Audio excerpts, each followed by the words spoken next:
Hello everyone, and welcome again to Neddle, the best platform around for distance learning in business, finance, economics, and much more.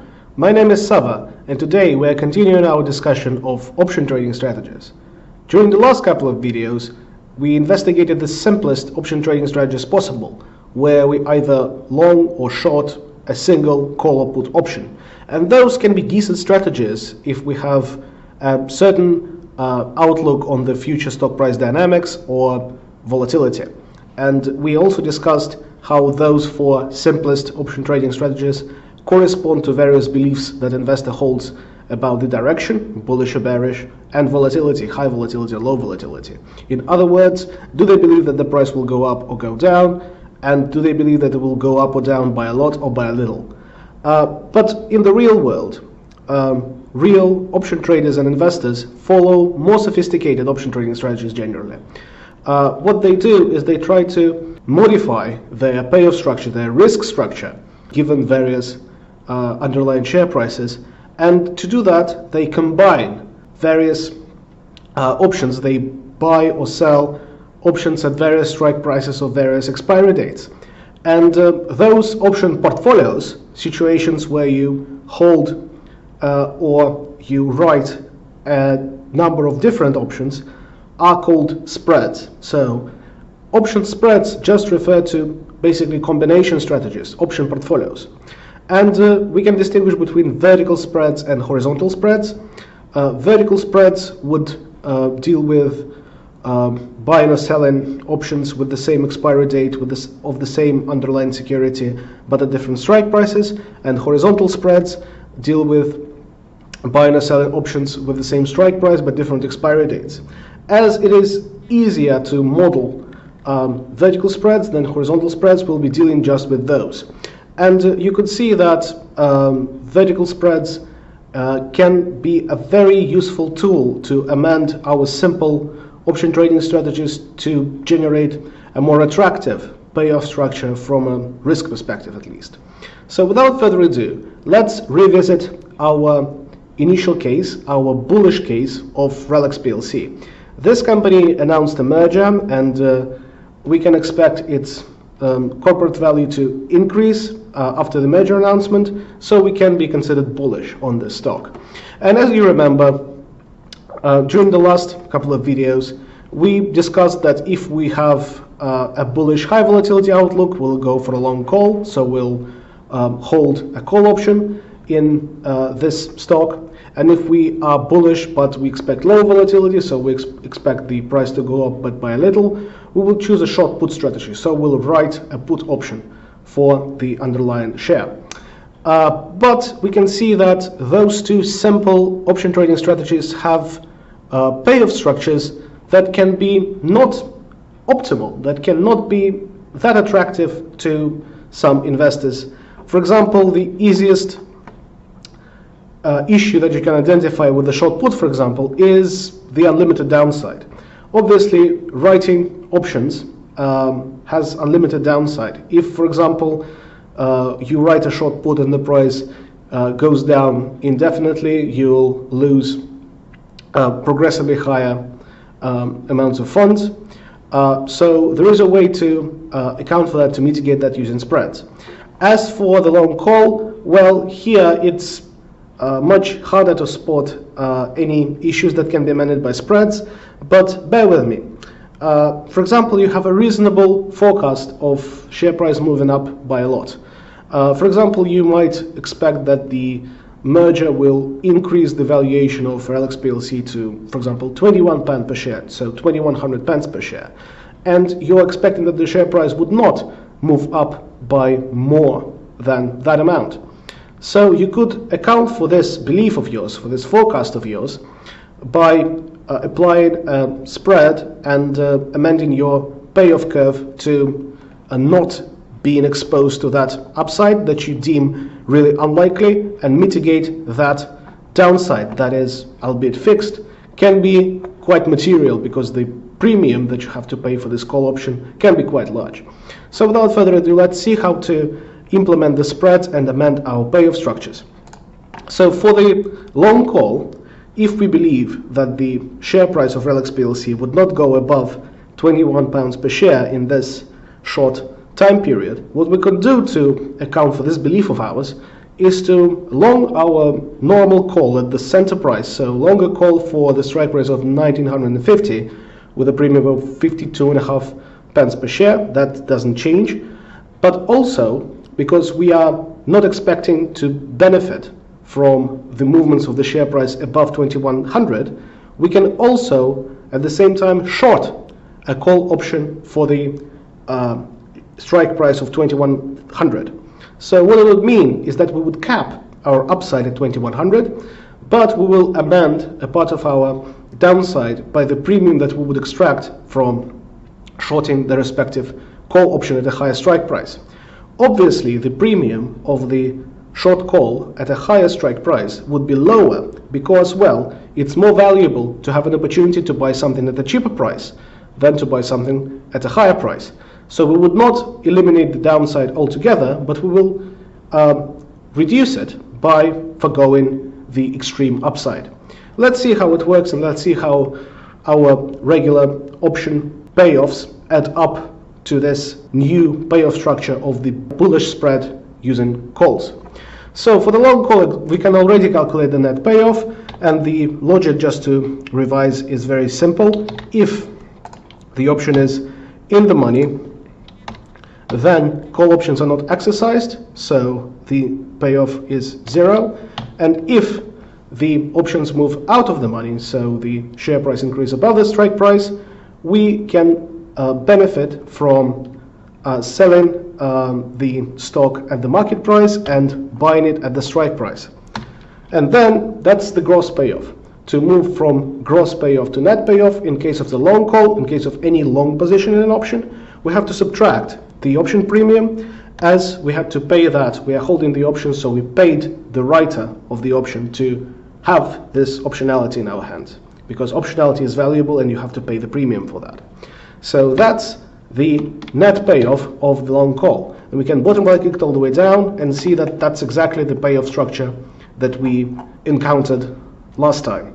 In case of the short call for a different strike price, we can apply the same logic as with a regular short call. So if the share price is lower than the strike price, then the call option is not exercised, and we are generally happy about this position because, well, we have written a short call and it was not exercised, so we didn't have to provide anything for that, and we just got the premium. So we are really happy about it. So the payoff is 0.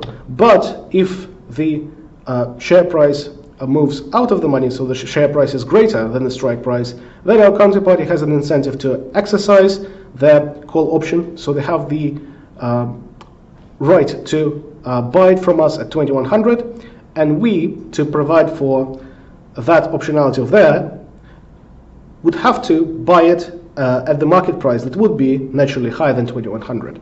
So we would receive 2100 from our counterparty, but we would have to pay the market price. That would be, in that case, higher than 2100, and we would not lose from issuing this option. And then to get from gross payoff of the short call to the net payoff of the short call, as with any short position in an option, we have to add the option premium, because we are the writer of the option in that case, and we receive this premium. We take on the risk for someone else, and we get rewarded for that. So we can see that when the short call is not exercised, our net payoff is exactly equal to the premium, and later on we can see that the payoff decreases without any limits when the share price moves out of the money. Now, to calculate the payoff of our bullish spread using calls, and for any spread in general, any option portfolio, the total payoff of any spread is just the sum of net payoffs of all the options that go into this spread. So for the total payoff of this bullish spread using calls, we just have to sum the net payoffs of the long call and the short call that we've been investing in at the same time simultaneously. So sum those two columns, bottom right click it all the way down, and see how our payoff structure changes with respect to a regular long call. we can see that our downside, if the price goes down, is still fixed at minus 50.5 pence per share, but that downside is slightly lower than the downside we had when just buying a long call, because part of the premium that we have paid has been compensated by the premium we've received from issuing a short call at a higher strike price. Again, we don't really mitigate the downside totally, but we reduce it to some extent because of receiving this premium. And at equilibrium, you would never have a situation when the payoff structure of any option strategy is always positive, because in that case, everyone would go for longing or shorting those particular options, and it would move the premium in respective directions. That would very, very quickly eliminate this opportunity to get riskless profit from those option strategies. But regardless, let's move further up. When the share price goes up, we can see that we start gaining when the share price moves above the strike price of the initial call option, and then it's capped at 99.5 pence when our share price exceeds the strike price of the short call we've issued. That's because the upside of the long call and the downside of the short call compensate for each other, and the variability of the payoff is eliminated at that stage. So that's how we can amend our payoff structure using a bullish spread with calls. And here we can see how it is illustrated. If we combine the two graphs, or the two payoff charts of the sample long call and the short call with a strike price that's higher than the initial strike price, we see that we get this spread where we have less of a downside, but to compensate for this reduced downside, we have to forgo the upside if the share price moves above 2100. And that strategy can be justified if you have a very distinct upward limit on your forecast of the share price. If you believe that the share price will go up by a lot, but you believe that it won't exceed a certain threshold, then you can certainly go for a bullish spread with calls. Now let's consider the other case. Let's do a bullish spread with puts. Obviously, the bullish strategy with a simple put option would be a short put. If you short a put option, you would gain a fixed amount if the price doesn't change or goes up, and then you will have to absorb ever increasing downside if the price goes down, naturally. And naturally, investors don't like those infinite downsides. So what you could do to provide for that? Well, what you could do is you could implement sort of a hedge and long a put for a lower strike price. Therefore, you would cap your downside at a particular level. Obviously, that doesn't come for free, because you would have to long a put, albeit for a lower strike price, and that would reduce your total payoff, as you would have to pay the premium for that long put. But naturally, you can see that at equilibrium on the markets, the premium of a put with a lower strike price should always be lower than the premium of a put with a higher strike price. Because, well, it's more valuable to sell something at a higher price than to sell something at a lower price. And the put option is just the opportunity to sell the underlying stock or the underlying asset at the strike price. So we can see it just here with the premium of a put at the strike price of 1950 is 41.5 pence, and the premium of the put option at 1800 is much lower at only 13 pence per share. So what we could do is we could still go with the initial short put, but hedge and limit our downside by longing a put at the strike price of 1800. Let's do just that. So as we'll remember, if the share price is lower than the strike price, so the option is in the money, put options are being exercised. And in case of the short put, we're really unhappy about it, because our counterparty has the opportunity to sell the underlying stock to us at 1950. So that's what we have to pay them to get the stock in our hands.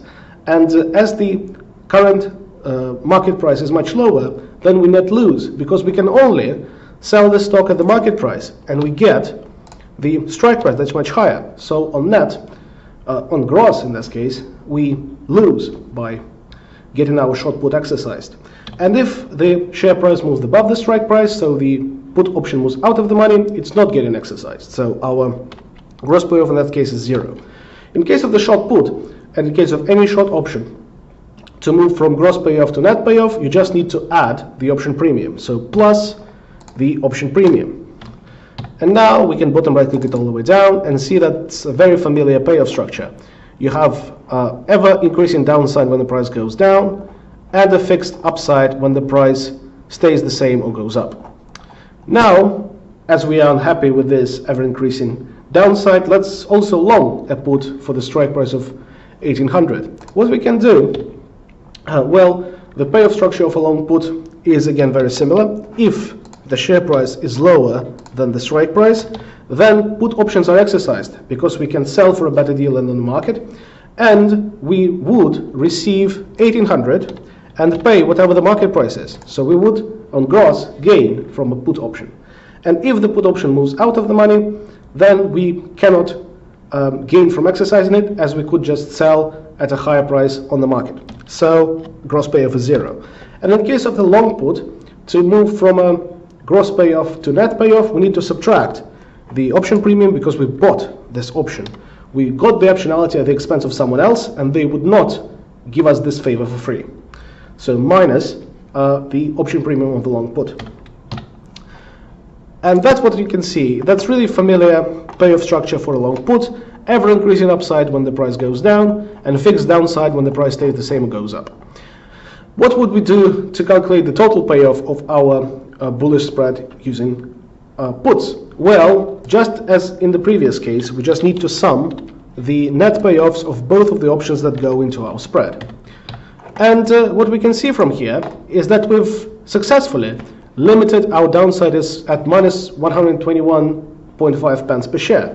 Why did it happen? Well, because if the share price moves below the strike price of the second put option that we're long, the upside of the long put and the downside of the short put basically mitigate each other and eliminate the variability. So our payoff becomes flat if the share price moves below 1800. So that's how we actively hedged our risk. Then our payoff starts increasing, and it starts to being capped at the strike price of the initial short put. And we can see that the payoff, the fixed payoff that we get if the price stays the same or goes up, is much lower than the initial payoff of the naked short put, because we had to pay for this hedge for a long put, and this is the difference between the two payoffs. The difference is just the premium of the long put that we had to buy to construct our bullish spread using puts.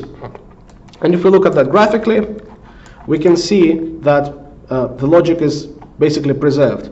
That was our initial short put, and to eliminate this infinite downside, we longed a put at the strike price of 1800 pence, and just as the share price breaks further down below 1800, our payoff becomes flat at minus 121.5 pence per share.